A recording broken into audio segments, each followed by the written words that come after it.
আমার কোন উম্মত যদি আমাকে দুইটা অঙ্গের গ্যারান্টি দেয় যে তারা এই দুই অঙ্গের পাপ করবে না, আমি তাদেরকে জান্নাতের গ্যারান্টি দেই।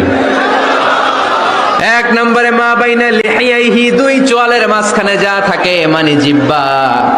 আমার কোন উম্মত যদি আমার গ্যারান্টি দেয় জিহ্বা দিয়ে কোনো মিথ্যা বলবে না, কাউরে বাজে কথা বলবে না, ঠাট্টা বিদ্রূপ করবে না, জিহ্বা দিয়ে যে এই পাপ কাজগুলো হয় এগুলো করবে না, আর দুই রানের মাঝখানে যে অংশ আছে লজ্জাস্থান, এই দুইটা অঙ্গের গ্যারান্টি যদি আমার কোন উম্মত আমারে দেয়, আমি আমার ওই উম্মতকে জান্নাতের গ্যারান্টি দিয়ে দেব।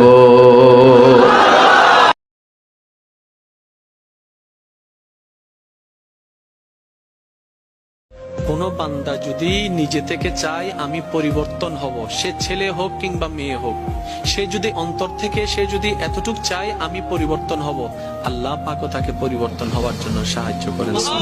সবচেয়ে মজার কথা কি জানেন? আল্লাহর কসম করে বলছি 7 দিনের মধ্যে আপনার কোনো ঋণ থাকবে না। আল্লাহর কসম করে বলছি, যদি এই আমলটি আপনি করতে পারেন 7 দিনের মধ্যে আপনার কোনো ঋণ থাকবে না। আপনার যত বিপদ আপদ থাকুক, মামলা মোকদ্দমায় জড়িয়ে যান, অনেকেই ঋণগ্রস্ত হয়ে যান, কঠিন অবস্থা হয়ে যায়, বাড়ি ঘরেও ঋণের জন্য থাকতে পারেন না, কোরআনের এই আয়াতের আমলটি করুন, আপনার 7 দিনের মধ্যে আল্লাহ তাআলা হয়তো ঋণ আপনার দুর্ব্যবস্থা করে দেবেন, আপনার ঋণকে আল্লাহ তাআলা দূর করে দেবেন ইনশাআল্লাহ। আপনি আমলটি ইখলাসের সহিত করতে হবে। প্রিয় বন্ধুগণ আমার, আল্লাহ রাব্বুল আলামিন পবিত্র কোরআনুল কারীমে আমাদেরকে এমন কিছু দোয়া শিক্ষা দিয়েছেন যে দোয়াগুলো কোনো মানুষ যদি ঠিকভাবে আদায় করতে পারে আর আল্লাহ তাআলার কাছে চাইতে পারে, রব্বুল আলামিন বলেন, বান্দারে উদউনি, আমার কাছে যাও, আমি তোমারে দিয়ে দেব।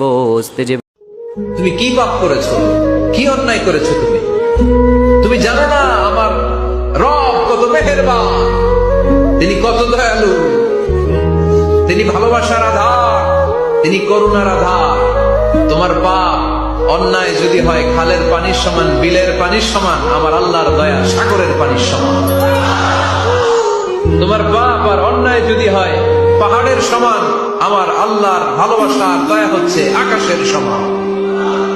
তুমি যদি তওবার মতো তওবা করতে পারো, ক্ষমার মতো ক্ষমা চাইতে পারো, চোখের পানি ছেড়ে, চোখের পানির বড় দাম, চোখের পানির মধ্যে বিশাল কারিশমা, এটা আল্লাহ খুব পছন্দ করে।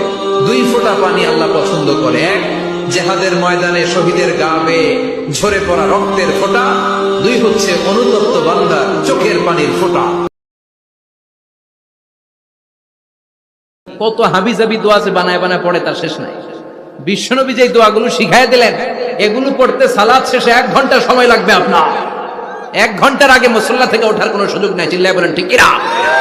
বিশ্বনবী সালাম ফিরিয়ে আওয়াজ করে পড়তেন আল্লাহু আকবার, 3 বার পড়তেন আস্তাগফিরুল্লাহ, 33 বার সুবহানাল্লাহ, 33 বার আলহামদুলিল্লাহ, 33 বার আল্লাহু আকবার। এরপরে পড়তেন লা ইলাহা ইল্লাল্লাহু ওয়াহদাহু লা শারীকা লা, লাহুল মুলকু ওয়া লাহুল হামদু ওয়া হুয়া আলা কুল্লি শাইইন কাদির। সুবহানাল্লাহ পড়েন।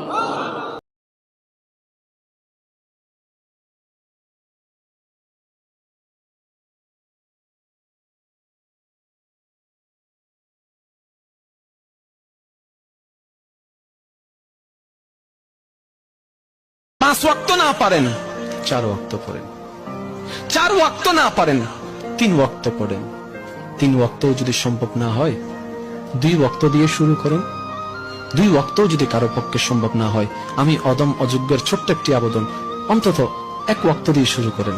একটা ওয়াক্তের 10টা মিনিট নিজের মাথায় এবং মনে এমন ভাবে সেট করে ফেলেন, 24টা ঘন্টার এই 10টা মিনিট আমার রবের জন্য, আমার রবের জন্য, আমার রবের জন্য।